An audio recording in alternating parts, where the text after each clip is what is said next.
ഞാൻ സത്യം പറഞ്ഞാൽ ഇദ്ദേഹം ഏതാ ജാതി അതൊന്നും ഞാൻ ചിന്തിച്ചിട്ട് പോലുമില്ല, എനിക്ക് അറിയില്ലായിരുന്നു. ഞാൻ സാറിനോട് ചോദിച്ചു, പേര് അവിടെ ചെന്നതിന് ശേഷമാണ് മൈക്കിൾ എന്ന് പറഞ്ഞു കേട്ടത്. അതുവരെ ഞാൻ ഉപ്പ തന്നെയാണ് വിളിച്ചിരുന്നത്. ഫൈനാൻഷ്യലി അവർ വീണു പോകും എന്നാണ് അവർ വിചാരിച്ചിരിക്കുന്നത്. മക്കളിൽ നിന്ന് എന്തെങ്കിലും കിട്ടും, മരുമക്കളിൽ നിന്ന് എന്തെങ്കിലും കിട്ടും, അങ്ങനെ പ്രതീക്ഷിച്ചിട്ട് എൻ്റെ എക്സ്പീരിയൻസ് കൊണ്ട് പറയാം, ആ കാലഘട്ടമൊക്കെ പോയി. ഹായ് ഫ്രണ്ട്സ്, അസ്സലാമു അലൈക്കും. Welcome to my YouTube channel. ഏറ്റെടുക്കാൻ ആരുമില്ലാതെ, ഹോസ്പിറ്റൽ ബില്ലടിക്കാൻ വകയില്ലാതെ ഒരു പ്രവാസിയായ മൈക്കിൾ ജലാസ്റ്റിൻ എന്ന് പറയുന്ന 66 വയസ്സുള്ള ഒരു വയോധികൻ്റെ വീഡിയോ നമ്മൾ ചെയ്തിരുന്നു. പ്രവാസ ലോകത്ത് വെച്ച് തന്നെ വളരെ ദുഃഖിപ്പിക്കുന്ന ഒരു വാർത്തയായിരുന്നു അത്. കാരണം അരനൂറ്റാണ്ടോളം കാലം സ്വന്തം കുടുംബത്തിന് വേണ്ടിയിട്ട് ദുബായിൽ വന്ന് ജോലിയെടുത്ത് കുടുംബം പൂറ്റിയ മക്കളെയെല്ലാം ദുബായിലേക്ക് കൊണ്ടുപോയി അവിടെ വിദ്യാഭ്യാസം കൊടുത്ത് 3 മക്കൾക്കും ജോലിയാക്കി കൊടുത്ത് നല്ല രീതിയിൽ കല്യാണം കഴിച്ച് പറഞ്ഞയച്ച ഒരു മനുഷ്യനാണ് ഈ മൈക്കിൾ ജലാസ്റ്റിൻ എന്ന് പറയുന്ന മനുഷ്യൻ. അദ്ദേഹത്തിന് ഹൃദയാഘാതം വന്നിട്ട് അജ്മാനിലെ അൽ കാസിമി എന്ന് പറയുന്ന ഒരു ഹോസ്പിറ്റലിൽ ചികിത്സയിലായിരുന്നു അദ്ദേഹം. അതെല്ലാം കഴിഞ്ഞ് ചികിത്സ കഴിഞ്ഞ് പുറത്തെത്തി ബില്ലടിക്കുന്ന സമയത്ത് കുടുംബക്കാരെങ്കിലും എന്നെ ഏറ്റെടുക്കാൻ വരുമെന്നുള്ളൊരു പ്രതീക്ഷയിലായിരുന്നു അവർ. അതുപോലെ തന്നെ മരുമക്കളടക്കം, മക്കളുടെ ഭർത്താക്കന്മാരടക്കം ദുബായിൽ ഇപ്പോഴും ജോലി ചെയ്ത് വരികയാണ്. അവരാരും തിരിഞ്ഞു നോക്കിയില്ല. കാരണം ഭീമമായ ഒരു തുക ബില്ലായിട്ട് അടയ്ക്കേണ്ടി വരും, അതുകൊണ്ട് ഞങ്ങൾക്കത് താങ്ങാൻ വേണ്ടി സാധിക്കില്ല എന്ന് പറഞ്ഞ് മാറി നിന്നതായിരുന്നു ഈ മൈക്കിൾ ജലാസ്റ്റിൻ എന്ന് പറയുന്ന ഈ വന്ധ്യ വയോധികൻ്റെ കുടുംബങ്ങളെല്ലാവരും.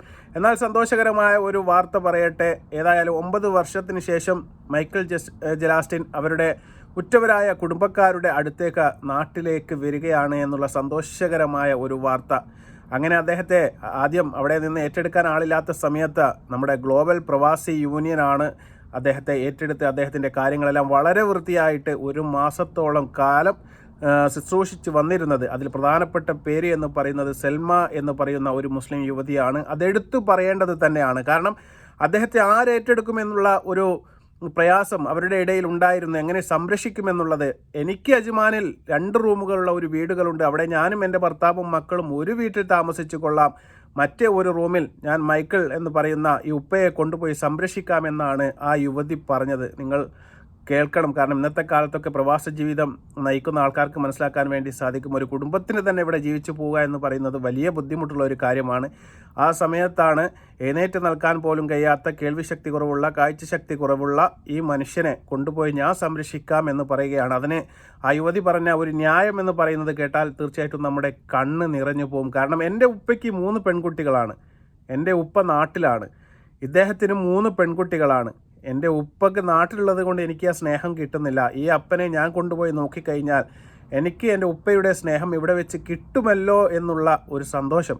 ആ യുവതി നിങ്ങൾ നോക്കണം, അന്യപുരുഷനായ അദ്ദേഹത്തെ തോളിൽ താങ്ങി മാറോട് ചേർത്ത് ഒരു കുഞ്ഞിനെ എങ്ങനെയാണോ വാരിപ്പുണർന്ന് എടുക്കുന്നത്, അതുപോലെയാണ് ഈ മൈക്കിൾ എന്ന് പറയുന്ന മനുഷ്യനെ ആ സഹോദരി പരിചരിച്ചത്, കുളിപ്പിച്ച് വൃത്തിയാക്കി. അദ്ദേഹത്തിൻ്റെ ആദ്യത്തെ അവസ്ഥ നമ്മൾ കണ്ടതാണ്. ഒന്ന് എഴുന്നേറ്റ് നിൽക്കാൻ പോലും വയ്യാത്തൊരവസ്ഥയിലാണ് ഈ സഹോദരിയുടെ കയ്യിലേക്ക് ഈ മൈക്കിൾ അപ്പനെ കിട്ടുന്നത്. പക്ഷേ വളരെ വൃത്തിയിൽ 1 മാസത്തോളമുള്ള സംരക്ഷണം എന്ന് പറയുന്നത് തീർച്ചയായിട്ടും ആ അച്ഛൻ്റെ ആരോഗ്യം വീണ്ടെടുക്കാൻ വേണ്ടി കാരണമായി എന്ന് നമ്മൾ ചിന്തിക്കണം. ഇന്ന് വളരെ സുന്ദര കുട്ടപ്പനായിട്ട് കുളിച്ച് നാട്ടിലേക്ക് പോകാനുള്ള സന്തോഷത്തിൽ ഇരിക്കുമ്പോഴും ആ അച്ഛൻ വിതുമ്പുകയാണ്. കാരണം സെൽമ എന്ന് പറയുന്ന ആ സഹോദരി കൈപിടിച്ചിരിക്കുകയാണ്. അച്ഛനെ വിട്ടുകൊടുക്കാൻ ആ സഹോദരിക്കും താല്പര്യമില്ല. അതുപോലെ തന്നെ പിരിഞ്ഞു പോകാൻ വേണ്ടിയിട്ട് ഈ മൈക്കിളപ്പനും താല്പര്യമില്ല. പക്ഷേ 1 മാസം പിന്നിട്ടിരിക്കുകയാണ്. ഇതുവരെ കാലാവധി കഴിഞ്ഞ രേഖകളെല്ലാമായിരുന്നു അദ്ദേഹത്തിൻ്റെ കയ്യിൽ ഉണ്ടായിരുന്നത്. അതെല്ലാം ഈ പ്രവാസി യൂണിയൻ ഇടപെട്ട് നിയമപ്രശ്നങ്ങളെല്ലാം തന്നെ തീർത്ത് ഒരുപാട് പേരുടെ സഹായം കൊണ്ട് അദ്ദേഹത്തിൻ്റെ ചികിത്സയും അതുപോലെ മറ്റു കാര്യങ്ങളെല്ലാം പൂർത്തിയാക്കിക്കൊണ്ട് ടിക്കറ്റ് അടക്കം എടുത്തുകൊണ്ട് അദ്ദേഹം നാട്ടിലേക്ക് മടങ്ങുകയാണ്. ഏതായാലും നമുക്ക് മൈക്കിളപ്പൻ എന്താണ് ഇപ്പോൾ പറയാനുള്ളത്, നമുക്ക് അതൊന്ന് കേൾക്കാം. ഇനി ഞാൻ ഇതുപോലെ ഇവിടെ വന്ന് ഇനിയുള്ള കാലങ്ങളിൽ എനിക്ക് സർവീസ് ചെയ്യാൻ പറ്റിയ സർവീസുകൾ ചെയ്ത് ജീവിക്കുക, മറ്റാരെയും വേദനിപ്പിക്കാതെ ജീവിക്കുക. അപ്പോൾ ഇവിടെ തന്നെ തിരിച്ചു വന്ന് വീണ്ടും പൂർവാധിക ശക്തിയോടുകൂടി ജീവിക്കണം. ഇവരെയൊക്കെ മിസ് ചെയ്യുമോ പോയി കഴിഞ്ഞാൽ? തീർച്ചയായിട്ടും മിസ് ചെയ്യാണ്. കൈ പിടിച്ചിരിക്കുന്ന ആൾ അവരൊക്കെ മിസ് ചെയ്യാണ്. ഇവരുടെയൊക്കെ സർവീസുകൾ ഒരിക്കലും പറഞ്ഞറിയിക്കാൻ പറ്റും. ഞാൻ ഒരു 3-4 ദിവസം കഴിഞ്ഞാൽ, കാര്യം ഇപ്പോൾ പോകുന്നതിൻ്റെയൊക്കെ ക്ഷീണമൊക്കെ ഉണ്ടാവും. അപ്പോൾ ഒരു 3-4 ദിവസം കഴിഞ്ഞാൽ ട്രീറ്റ്മെൻറ്റ് തുടങ്ങുക എന്നുള്ളത്. എങ്ങനെ ഉണ്ടായിരുന്നു ഇവിടെ ഇവരുടെയൊക്കെ ഒരു കരുതലും സ്നേഹവും ഒക്കെ? 10 വർഷം ഞാൻ എന്താണ് ശരിക്ക് അനുഭവിച്ചു. ശാരീരികമായിട്ടും മാനസികമായിട്ടും വെളിയിലുള്ള ആൾക്കാരും എൻ്റെ ഓൺ ആൾക്കാരും അങ്ങനെ ഒരു ഞാൻ ശരിക്കും അനുഭവിച്ചതിന് ശേഷം ഈ 1 മാസം കിട്ടിയത് അത് അവർണ്ണനീയമാണ്, പറഞ്ഞറിയിക്കാൻ പ്രയാസമുണ്ട്. 66 വയസ്സ് കഴിഞ്ഞ ഒരു വന്ധ്യവയോധികനായിട്ടും അദ്ദേഹത്തിൻ്റെ മനസ്സിൽ ഇപ്പോഴുമുള്ള സ്വപ്നം എന്ന് പറയുന്നത് എനിക്ക് പൂർവാധികം ശക്തിയോടെ തിരിച്ച് ദുബൈയിലേക്ക് വന്നിട്ട് എന്നെക്കൊണ്ട് കഴിയുന്ന ജോലികൾ ചെയ്ത് ആരെയും ബുദ്ധിമുട്ടിക്കാതെ എനിക്ക് ജീവിക്കണമെന്നുള്ളതാണ്. ഈ അച്ഛൻ നമ്മോട് പറഞ്ഞിരുന്നു, കുട്ടികളോ മരുമക്കളോ നമ്മളെ ശുശ്രൂഷിക്കും അല്ലെങ്കിൽ നോക്കുമെന്ന് വിചാരിച്ചിട്ട് ആരും കുട്ടികളെ നോക്കണ്ട, ആ കാലമൊക്കെ കഴിഞ്ഞു പോയി എന്ന് വളരെ വിഷമപൂർവ്വം ഈ 1 മാസം മുന്നേ ഞാനിട്ട വീഡിയോയിൽ വളരെ വ്യക്തമായിട്ട് പറഞ്ഞിരുന്നു അദ്ദേഹം. അത് നിങ്ങൾ ഓർക്കുന്നുണ്ടാകും. അതാണ് ഞാൻ ഈ വീഡിയോൻ്റെ ആദ്യം തന്നെ നിങ്ങൾക്ക് കേൾപ്പിച്ച് തന്നത്. ആ ഒരു സത്യാവസ്ഥ അദ്ദേഹം മനസ്സിലാക്കി. ഇന്ന് കുടുംബക്കാർക്ക് അദ്ദേഹത്തിന് വേണ്ട, മക്കൾക്ക് അദ്ദേഹത്തിന് വേണ്ട. അതിനൊക്കെ കാരണമായിട്ട് അവർ പറയുന്നത് ഭീമമായ ഹോസ്പിറ്റൽ തുക കെട്ടാൻ ഞങ്ങളുടെ കയ്യിലില്ല, അതുകൊണ്ട് ജീവനോടെ നിങ്ങൾ നാട്ടിലെത്തിച്ചു തരികയാണെങ്കിൽ ഞങ്ങൾ നോക്കിക്കൊള്ളാം എന്ന് പറഞ്ഞ കുടുംബക്കാരുടെ വാക്കുകൾ കേട്ടിട്ടാണ് ഈ സഹോദരനെ ഇപ്പോൾ തീർച്ചയായിട്ടും ഈ ഗ്ലോബൽ പ്രവാസി യൂണിയൻ നാട്ടിലേക്ക് എത്തിച്ചു കൊടുക്കുന്നത്. സെൽമയ്ക്ക് ഒരു എളിയ അഭിപ്രായം അല്ലെങ്കിൽ ഒരു എളിയ ഉപദേശം അവരുടെ കുടുംബക്കാരോട് പങ്കുവെക്കാനുള്ളത്, ഞാൻ നോക്കിയതുപോലെ എന്നല്ല, ഇതിലും കുറച്ചും കൂടി നന്നായിട്ട് നിങ്ങൾ മൈക്കിളപ്പനെ നോക്കുകയാണ് എങ്കിൽ തീർച്ചയായിട്ടും വളരെ ശക്തിയോടുകൂടി വളരെ പെട്ടെന്ന് തന്നെ ജീവിതത്തിലേക്ക് തിരിച്ചു വരാൻ വേണ്ടിയിട്ട് അദ്ദേഹത്തിന് സാധിക്കും. അത് സാധിക്കണം.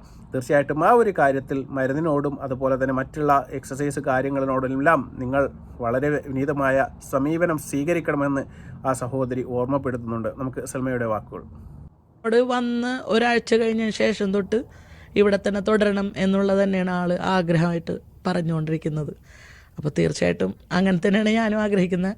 എത്രയും പെട്ടെന്ന് ഈ ചികിത്സയൊക്കെ കിട്ടിക്കൊണ്ട് തിരിച്ചിങ്ങോട്ട് തന്നെ വരാൻ ഇദ്ദേഹത്തിനാവട്ടെ, നമ്മളെടുത്ത് തന്നെ വരാനായിട്ടും. 1 മാസം മുൻപ് ഇവിടെ എത്തിയ സ്ഥിതി നിങ്ങളെല്ലാവരും കണ്ടിട്ടുള്ളതായിരുന്നു. അതിൽ നിന്ന് ഇത്രത്തോളം എനിക്ക് അച്ഛനെ മാറ്റിയെടുക്കാൻ വേണ്ടിയിട്ട് സാധിച്ചിട്ടുണ്ട്. അപ്പോൾ ഏറ്റെടുക്കുന്ന ബന്ധുക്കളോട് പറയാനുള്ളത്, കൃത്യമായ പരിചരണം കിട്ടിയിട്ടുണ്ടെങ്കിൽ ഇദ്ദേഹം എന്തായാലും ഇതിനേക്കാളും ഉഷാറാവും. സ്വന്തം ഉപ്പയെ നാട്ടിലേക്ക് പറഞ്ഞേക്കുന്ന അതേ ഒരു തന്മയത്വത്തോടു കൂടിയാണ് സെൽമ ആ മൈക്കിളപ്പൻ എന്ന് പറയുന്ന ഒരു അന്യ മതസ്ഥനെ അല്ലെങ്കിൽ ഒരു അന്യ പുരുഷനെ വളരെ കെയർഫുള്ളായിട്ട് സംരക്ഷിച്ചിട്ട് നാട്ടിലേക്ക് പറഞ്ഞേക്കുന്ന ഒരു വികാരപൂർവമായ ഒരു അവസ്ഥയാണ് നിങ്ങൾ കാണുന്നത്. വിരുമ്പിക്കൊണ്ടാണ് സെൽമ അച്ഛനെ പറഞ്ഞേക്കുന്നത്. ആ കൈപ്പിടിയിൽ നിന്ന് കൈവിടാൻ പോലും സെൽമക്ക് സാധിക്കുന്നില്ല. ആ 1 മാസം അവർ തമ്മിലുള്ള ഒരു സ്നേഹബന്ധം എന്ന് പറയുന്നത് അങ്ങനെയാണ്. അതുപോലെ തന്നെയാണ് സെൽമയുടെ 2 കുട്ടികളും അതുപോലെ തന്നെ ഹസ്ബൻഡും. തീർച്ചയായിട്ടും അവരെ നമ്മൾ എത്ര പ്രകീർത്തിച്ചാലും മതിയാവില്ല.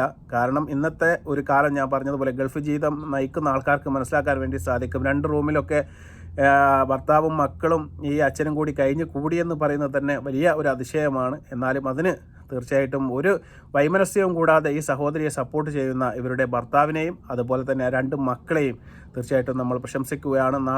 നാടിൻ്റെ നല്ല നന്മകളായി വളരാൻ വേണ്ടിയിട്ട് ആ കുട്ടികളെ പഠിച്ച തമ്പുരാൻ സഹായിക്കട്ടെ എന്ന് ആത്മാർത്ഥമായി പ്രാർത്ഥിക്കുകയാണ്. ഇത്തരത്തിൽപ്പെട്ട വീഡിയോകളൊക്കെ നിങ്ങൾ മാക്സിമം ഷെയർ ചെയ്യണം. കാരണം ഈ പ്രവാസി ജീവിതത്തിൽ വന്നിട്ട് ഇങ്ങനെ കുടുങ്ങിപ്പോകുന്ന, ഇപ്പോൾ 9 വർഷത്തിന് ശേഷമാണ് അദ്ദേഹം പോകുന്നത് എങ്കിലും 25-ലധികം വർഷം അദ്ദേഹം ഇവിടെ നയിച്ചു കഷ്ടപ്പെട്ട് മക്കളെ കല്യാണം കഴിച്ച് എല്ലാം ഉണ്ടാക്കിയൊരു മനുഷ്യനാണ്. അദ്ദേഹം ഇവിടെ വന്നത് ഒരു AC മെക്കാനിക്കറായിട്ടാണ് എങ്കിലും 2 കട അദ്ദേഹം ഇവിടെ സ്റ്റാർട്ട് ചെയ്തിരുന്നു.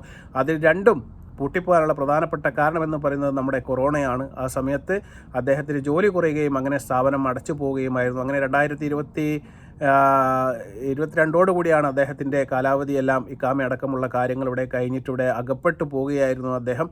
അതിനുശേഷം ആ ഫൈനുകളും എല്ലാം കെട്ടി എല്ലാ നിയമപ്രകാരമുള്ള എല്ലാ പ്രശ്നങ്ങളും തീർത്താണ് ഗ്ലോബൽ പ്രവാസി യൂണിയൻ അദ്ദേഹത്തെ ഇപ്പോൾ നാട്ടിലേക്ക് അയക്കുന്നത്. ഏതായാലും ആ സംഘടനക്കും ഞാനൊരു അഭിവാദ്യം അർപ്പിക്കുകയാണ്. ഇതുപോലുള്ള സംഘടനകളൊക്കെയാണ് നമ്മുടെ പ്രവാസികളുടെ ജീവനെല്ലാം ഇവിടെ സംരക്ഷിക്കുന്നത് എന്ന് കൂടി ഞാൻ ഈ ഒരു അവസരത്തിൽ ഓർമ്മിപ്പിക്കുകയാണ്. ഈ വീഡിയോ നിങ്ങൾക്ക് ഇഷ്ടപ്പെടുകയാണെങ്കിൽ ഞങ്ങളുടെ ചാനൽ സബ്സ്ക്രൈബ് ചെയ്യുക, അതുപോലെ തന്നെ ലൈക്ക് ചെയ്യുക, ഷെയർ ചെയ്യുക. മറ്റൊരു വീഡിയോയുമായി വരുന്നതുവരെ അസ്സലാമു അലൈക്കും വറഹ്മത്തുള്ളാഹി തആല വബറകാതുഹു.